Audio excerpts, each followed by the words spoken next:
Une participation, celle du président de la République à l'intronisation du roi Charles III. Qui a quitté Nouakchott ce matin pour la Grande-Bretagne. Une fatawa, c'est l'émanant du Haut Conseil des fatwas et d'un cours gracieux mettant en garde contre la fraude et la manipulation électorale. Des équipements médicaux nouveaux pour le centre hospitalier d'Alleg, donc réuni ce matin, au cours des cérémonies co-présidées par les secrétaires généraux des affaires économiques et de la santé. Voilà donc pour les principaux titres du journal. Et c'est parti, madame, mademoiselle, monsieur, bonsoir et bienvenue à votre 22h de ce vendredi 5/5/2003. Et nous commençons donc par le départ du président de la République. Voilà, nous sommes ici à l'aéroport international Moutoussi de Nouakchott. C'était le départ tôt ce matin du président de la République, M. Mohamed Ould Cheikh El Ghazouani, pour la Grande-Bretagne. Objectif de ce voyage, participer aux cérémonies d'intronisation du roi Charles III.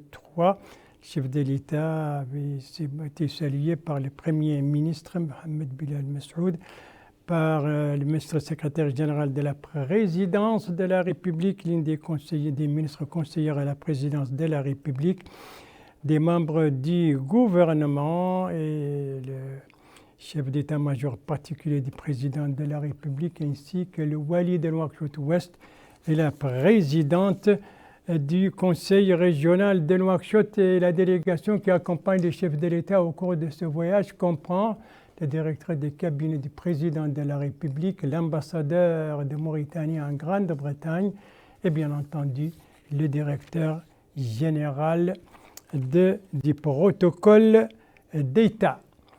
Le président de la République, donc, vous le voyez, est parti pour la Grande-Bretagne pour assister à Londres à la cérémonie d'intronisation du roi Charles III. Tout cela, ce sera demain. Voilà donc pour la politique extérieure, je voulais pour la diplomatie.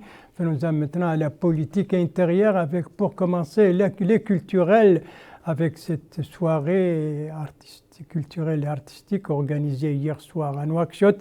L'organisateur, c'est le Centre des œuvres universitaires. Supervision de cette soirée, le ministre de l'Enseignement supérieur, de la recherche scientifique. Et c'est un compte-rendu de Melika Nakli.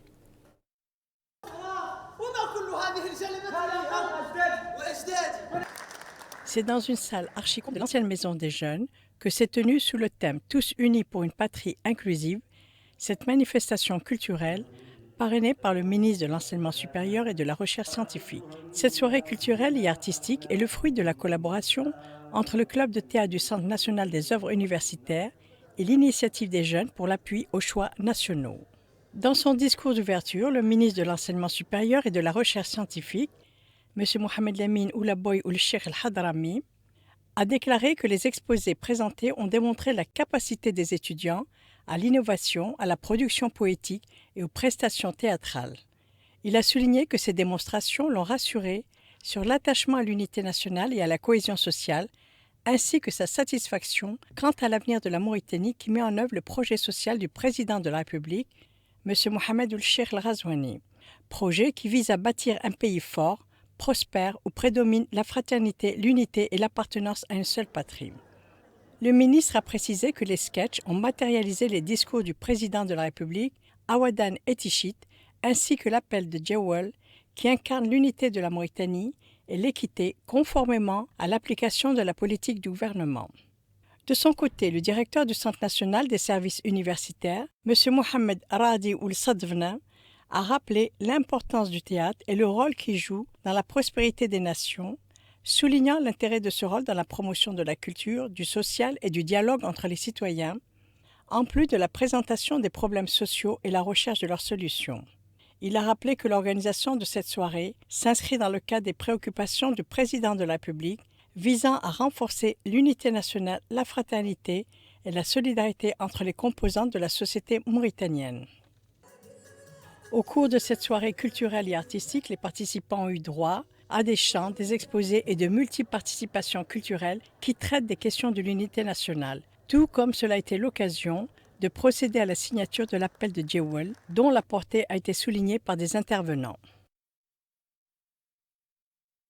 Tous unis pour une seule patrie, tels étaient les thèmes sous lesquels a été organisée donc cette soirée culturelle et artistique hier soir à Nouakchott. La santé à présent avec donc, je vous le disais, un titre avec ces nouveaux équipements pour l'hôpital d'Alleg.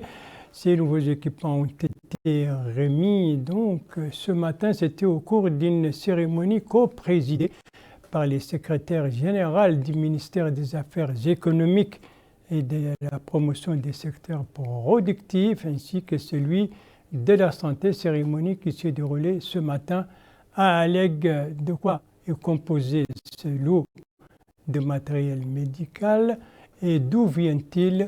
Élément de réponse avec ce reportage de notre correspondant permanent Mohamed Lemine El Hadi, compte rendu revient en français par Bokar Baileva.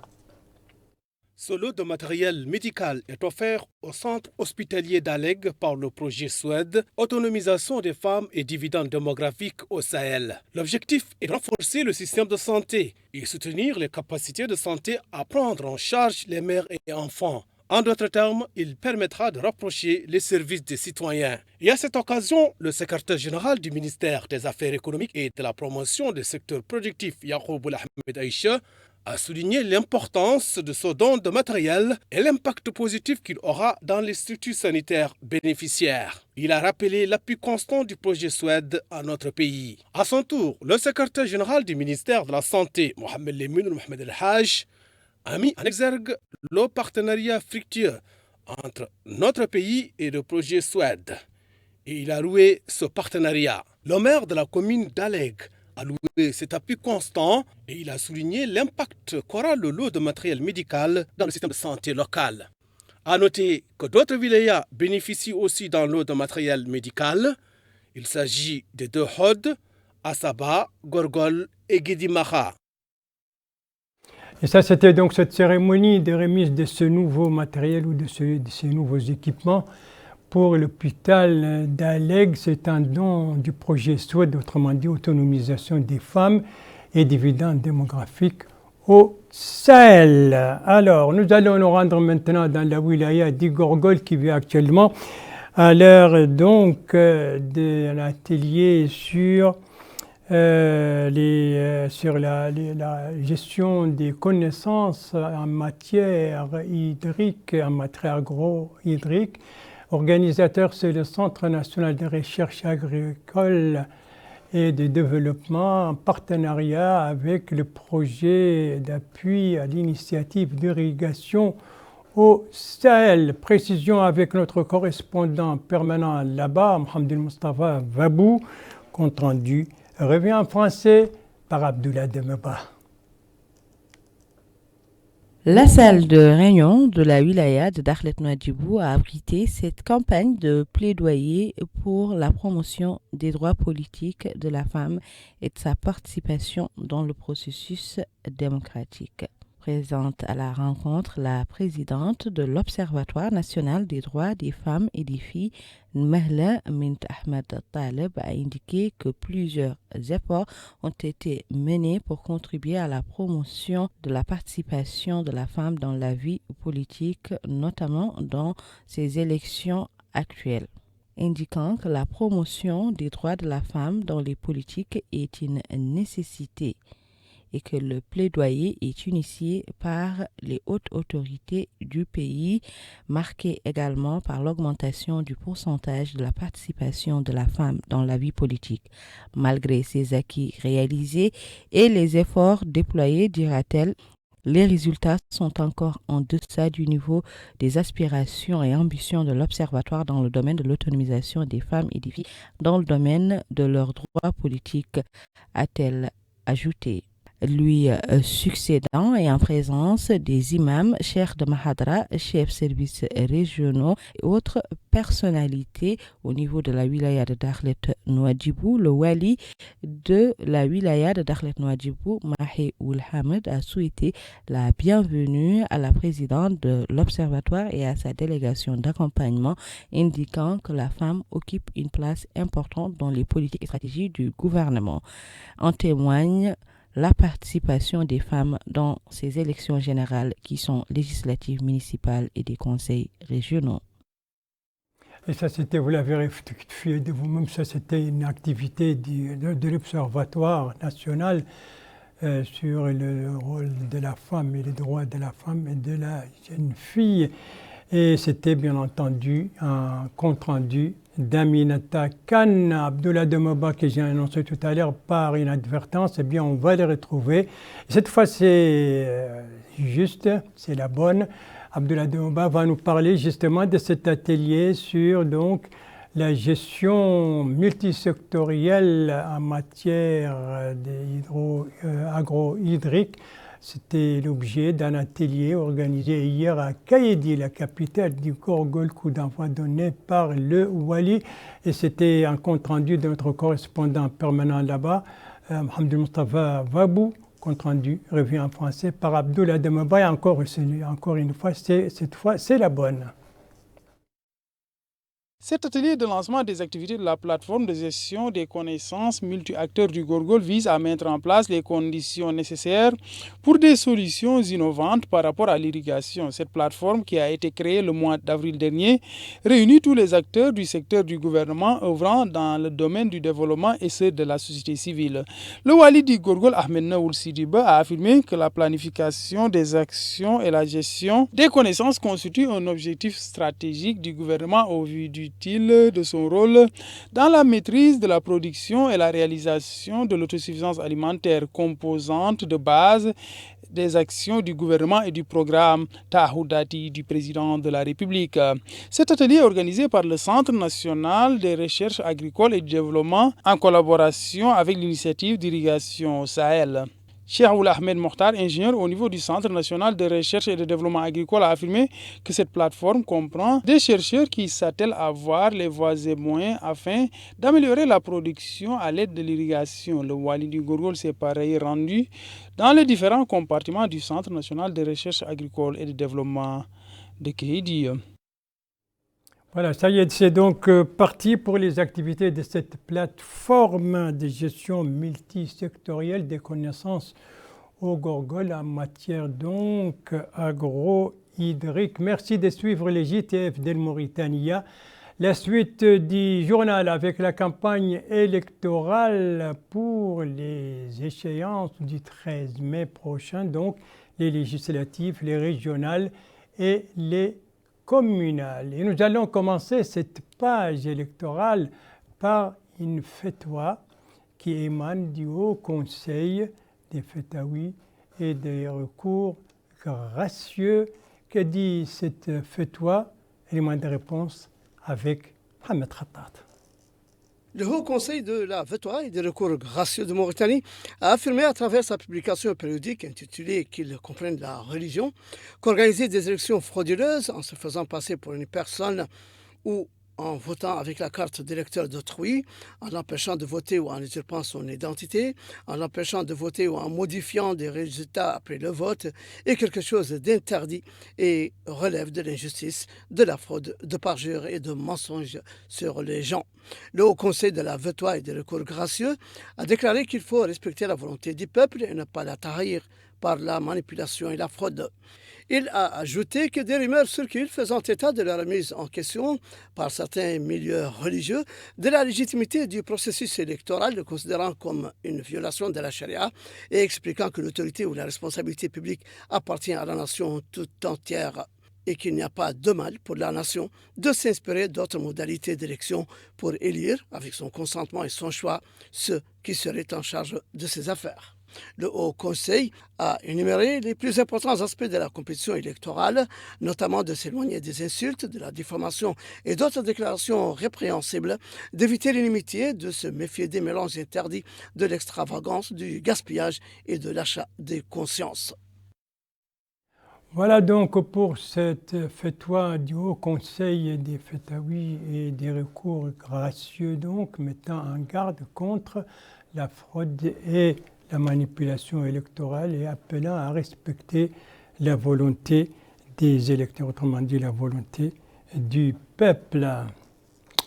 Voilà donc on va entamer maintenant la campagne électorale qui est entrée aujourd'hui dans sa deuxième semaine consécutive.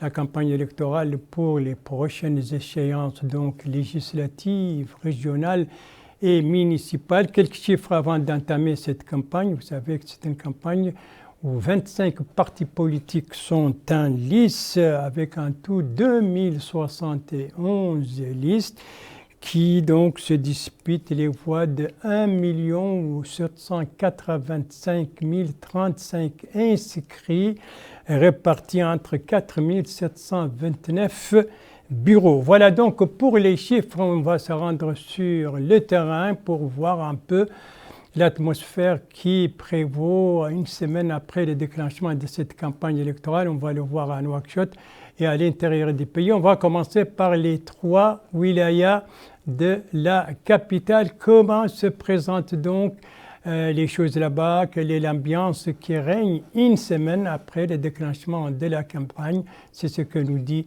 Bokar Baïleba. La campagne électorale est un moment où la nation se rassemble pour débattre de l'avenir du pays et chaque citoyen a la possibilité de faire entendre sa voix. C'est le cas dans la wilaya de Nouakchott Nord où la campagne pour les élections municipales, régionales et législatives s'intensifie au fur et à mesure que le jour du scrutin approche. Dans la Moukata de Toujounine, le Parti de l'Unité et Démocratie était au rendez-vous avec ses sympathisants. L'occasion pour les candidats de cette formation politique en lice de présenter leur plateforme électorale qui promet des changements majeurs dans plusieurs domaines clés. S'agissant de l'atmosphère de cette campagne, les citoyens sont unanimes pour saluer le sens de responsabilité et de respect qui caractérise les différents meetings populaires organisés dans la wilaya de Nouakchott Nord. Autre wilaya qui vibre au rythme de la campagne électorale, il s'agit de Nouakchott Sud. Plusieurs partis politiques en lice ont organisé des meetings pour convaincre les électeurs de porter leur choix sur leurs candidats.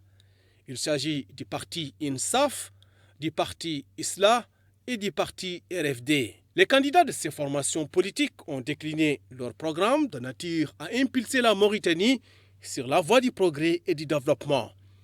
Ils ont également exprimé devant leurs sympathisants leur engagement pour œuvrer à réaliser la liberté et l'égalité pour toutes les composantes de la société mauritanienne.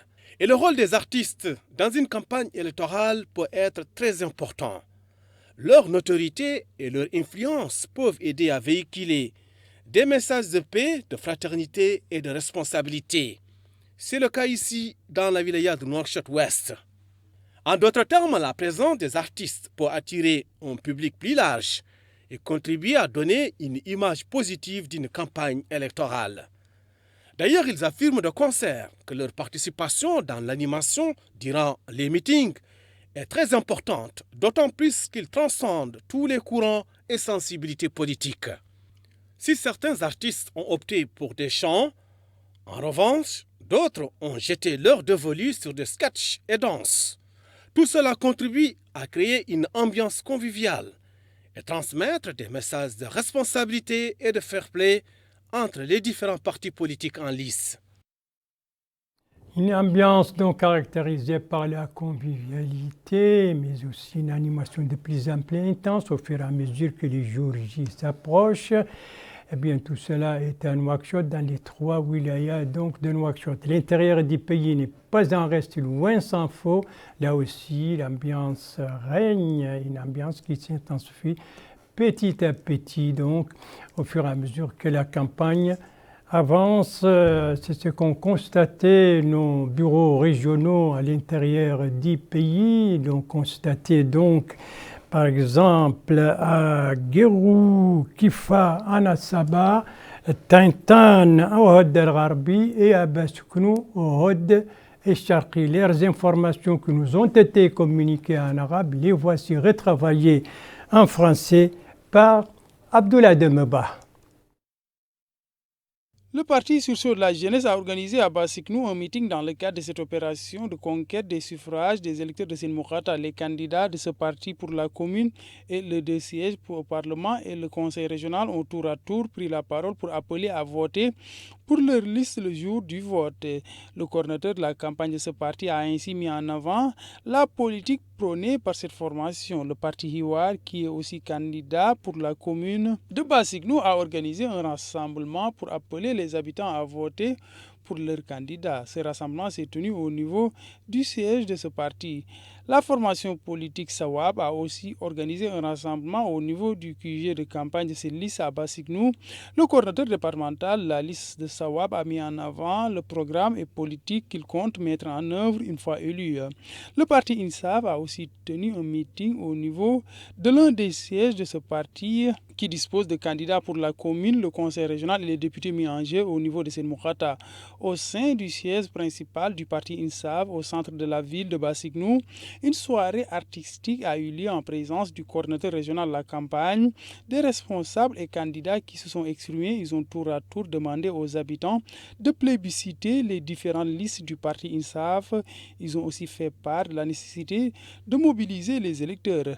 La Moukata de Guérou a aussi abrité des manifestations politiques des partis en lice pour les élections municipales, législatives et régionales du 13 mai prochain. C'est dans ce cadre que le parti INSAF a tenu un meeting à Guérou. Les différents responsables de cette formation, à savoir le coordinateur régional et les candidats, ont appelé les résidents à voter pour le parti INSAF. Auparavant, ils ont précisé l'objectif du programme de ce parti, à savoir le développement socio-économique de ces localités.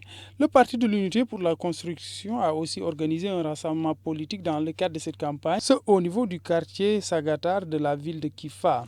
Cette soirée a été une opportunité pour les responsables de ce parti d'évoquer leur programme électoral. Les membres de l'Union des forces de progrès UFP se sont aussi réunis avec leurs militants et sympathisants à Kifa. Cette soirée électorale a été ponctuée par la prestation d'artistes. Les responsables ont dans ce cadre demandé aux habitants d'accorder leur confiance aux candidats de ces listes pour le développement de ces wilayas au sein de la Moukata de Tintan qui compte plus de 40 000 inscrits qui vont ainsi départager les 9 listes qui se disputent la commune de Tintan et les 2 sièges du Parlement, ainsi que pour le Conseil régional. Dans cette optique, les partis politiques rivalisent d'ardeur pour la quête des suffrages des résidents. Plusieurs meetings sont organisés par les listes, dont celui-ci qui est l'œuvre du parti Islah, qui s'est réuni au centre de la ville en présence des militants et sympathisants de cette formation politique. Le parti INSAF a aussi organisé un rassemblement au quartier Gun, ce en présence du coordinateur de la campagne et des candidats de ce parti politique. Ils ont appelé les citoyens à voter le jour J pour les listes du parti INSAF qui, disent-ils, œuvrent pour la disponibilité des services sociaux de base. Voilà donc, après les 2 Hod et la Saba, cap maintenant sur le Brakna et le Gorgol, 2 étapes dans chacune de ces wilayas. Pour le Brakna, nous allons nous rendre en Bagne et à Babébé, et nos étapes au Gorgol, c'est Kaïdi et Makama. Là aussi, l'atmosphère est bon enfant et l'ambiance est de plus en plus importante au fur et à mesure que le temps avance, autrement dit au fur et à mesure que le jour J s'approche. Alors, quelle était l'ambiance dans ces localités que je viens de citer durant cette campagne entrée aujourd'hui dans sa 2e semaine consécutive? C'est ce que nous disent nos correspondants, nos bureaux régionaux, des informations remises en français par Aminata Khan. C'est à partir de la commune de Dao que la coordination régionale du parti INSAF à Gorgol a entamé ses activités de sensibilisation dans la Moukata de Magama. un rassemblement politique auquel ont répondu présents les résidents de la commune et fut une opportunité pour les candidats d'expliquer les axes de leur programme. Dans le même siège, ils ont appelé les citoyens à se rendre massivement au bureau de vote. À Magama, les candidats en lice pour ces élections générales ont énuméré devant l'assistance leur projet économique et social pour le développement de la Mukata'a, qui est une zone agropastorale par excellence, promettant de relancer l'économie locale en mettant en place des projets agricoles, mais aussi en appuyant les coopératives féminines, en plus de la création de centres d'intérêt et de divertissement pour les jeunes. Kéhédi, capitale de la wilaya du Gorgol, les membres de la coordination et les candidats ont expliqué à leurs sympathisants la procédure de vote et espèrent remporter ces élections municipales, législatives et régionales au premier tour.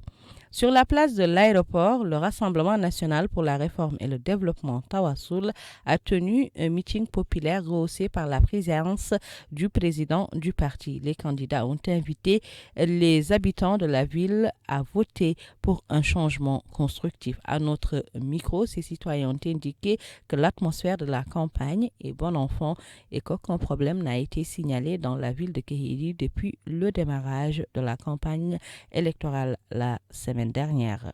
Les sympathisants de l'Union pour la démocratie et le progrès UDP se sont retrouvés sur une place publique dans le but de soutenir leurs candidats inscrits sur les listes électorales à Kéhédi. 22 listes électorales sont en compétition pour ces élections du 13 mai 2023 à Bababi. L'UDP est l'un des 8 partis politiques en quête des sièges au Parlement, des conseillers régionaux et de la mairie dans le centre administratif de Bababé. Un accueil chaleureux a été réservé aux candidats de cette formation politique par ses partisans qui fondent de nombreux espoirs quant à l'amélioration de leurs conditions de vie. Les candidats du parti INSAV ont quant à eux opté pour les soirées électorales dans l'optique d'imprégner les citoyens de leur programme. À Mbagne, c'est la même ferveur qui anime candidats et sympathisants. 25 listes électorales sont en compétition. Les candidats rivalisent d'ardeur pour gagner la confiance de 22 000 électeurs inscrits dans cette Mokata du Brakna à travers des soirées électorales sur fond d'animation musicale, mais aussi des programmes qui répondent aux aspirations du citoyen lambda. Après donc ces étapes au Brakna et au Gorgol, nous allons poursuivre notre tour à l'intérieur du pays. Et nos prochaines étapes, c'est Nouadhibou, Attar et Rosso. Alors, comment se déroule la campagne là-bas et dans quelle ambiance? Donc, après une semaine après son déclenchement, c'est ce que nous disent nos bureaux régionaux, dont des informations sont retravaillés en français par Mohamed Khattat. Ici à Rosso, la campagne électorale pour les municipales, législatives et régionales du 13 mai courant se déroule dans une ambiance marquée par une concurrence positive entre les différents partis politiques qui multiplient désormais les soirées et les meetings à un rythme affolant pour attirer les potentiels électeurs et faire une large diffusion des programmes de leurs candidats. Une image de la ville bien vivante qui correspond à l'étape de la dernière ligne droite dans laquelle est entrée la campagne électorale qui se déroule paisiblement et où tout se passe la compétition, jetant au pied des électeurs 18 listes pour les municipales, 13 pour les législatives, en plus des listes nationales des femmes et des jeunes. Les candidats s'activent à tue-tête à exposer leur programme évoquant des questions sociales et économiques pouvant séduire les indispensables électeurs comme l'eau, l'école, la santé, les routes, la propriété, l'agriculture et autres. Comme quoi, l'effervescence est à son paroxysme, la communion entre candidats et électeurs aussi. Les premiers, les candidats, appelant les citoyens, toutes couches confondues, à voter massivement pour eux, et les seconds, les populations, souhaitant que les futurs élus leur construisent et développent leur ville. Là, à Attar, la campagne électorale a été marquée par une forte affluence presque partout dans les 4 coins de la ville. Les soirées ont, pour cette fois, accordé un temps à la sensibilisation des électeurs sur l'impérieuse nécessité de retirer sa carte d'électeur et un autre temps à expliquer les procédures d'exécution d'un bon et correct vote les jours J, avant de laisser place aux ambiances festives et musicales. Au sortir de ces longues soirées de campagne émaillées de musique, les citoyens semblent satisfaits du climat paisible et responsable dans lequel se déroule la campagne, affirmant ne se plaindre de rien et souhaitant aux candidats bonne chance. Là, à Nouadhibou, c'est un interminable défilé de voitures tournant en chaîne d'une avenue à l'autre, d'un quartier à l'autre, qui semble donner la réplique au rythme de jeux de tam-tam et de tambour, comme ici dans un meeting du parti INSAV en plein centre-ville à Madrid, où ces candidats ont abondé sur leur programme, appelant les militants et les sympathisants du parti à voter massivement pour les listes du parti le jour du scrutin. Non loin de là, au quartier Voumelbaz, le Front populaire pour l'unité et la démocratie a organisé son meeting y jetant toutes ses forces dans la bataille, espérant ainsi obtenir le plus grand nombre de voix des inscrits. D'autres formations politiques poursuivent dans leur site de campagne réunions et mobilisations des populations pour être au rendez-vous des urnes, la démocratie ne se construisant qu'à travers l'éveil des citoyens. Les dernières étapes de notre tour électoral à travers les pays, elles sont 4 et vont nous conduire successivement à Agjush, la capitale de l'Inchiri, à Frédéric, donc au Tiris Zemmour, à Willienge, au Guidi Maha et bien entendu aussi à Rachid au Tagan. 4 étapes qui vivent elles aussi à l'ère de l'intensification de la campagne au fur et à mesure que les jours J s'approchent. Donc les jours J, vous le savez, c'est le 13 mai. C'est le constat, donc cette intensification de la campagne, l'ambiance qui règne et qui devient de plus en plus animée, c'est le constat fait par nos bureaux régionaux. Et les informations qu'ils nous ont envoyées ont été remises en français par Abdoullah Demeba. À Rachid, la campagne électorale se poursuit entre les différentes listes, particulièrement la liste du parti INSAF et celle de l'UDP, qui se disputent la municipalité de cette ville. Ainsi, le parti INSAF a tenu un rassemblement en présence de militants et sympathisants de cette formation politique. Cette rencontre a été marquée par des interventions des candidats et responsables qui ont appelé les habitants à accorder leur confiance aux différents candidats de ce parti pour les différentes listes. Toujours à Rachid, le parti Union pour la démocratie et le progrès UDP a aussi organisé un rassemblement afin d'appeler les habitants à plébisciter la liste de cette formation politique dans le cadre de la conquête de la mairie de Rachid. Au sein de la Moukata de Woulienge, le parti Vadil a aussi organisé un meeting au niveau de son QG. Il a été une occasion de sensibiliser les potentiels électeurs et leur demander de voter pour la liste de ce parti. La formation politique INSAF poursuit aussi sa campagne dans le cadre de la conquête des suffrages des habitants de cette Moukata pour le compte des élections municipales, législatives et régionales. Le Parti national pour la réforme et le développement Tawassoul s'est aussi réuni avec ses militants afin de sensibiliser les habitants à voter pour le compte des candidats de ce parti. La formation Sawab a aussi au niveau de son siège organisé une soirée électorale qui a été marquée par une ambiance à l'aide de sonorités musicales. Ils ont ainsi profité de cette occasion pour sensibiliser les résidents sur le programme des candidats du parti Sawab. Les résidents saluent l'ambiance qui prévaut depuis le début de la campagne jusque-là, souligne-t-il. Aucun incident n'a été signalé.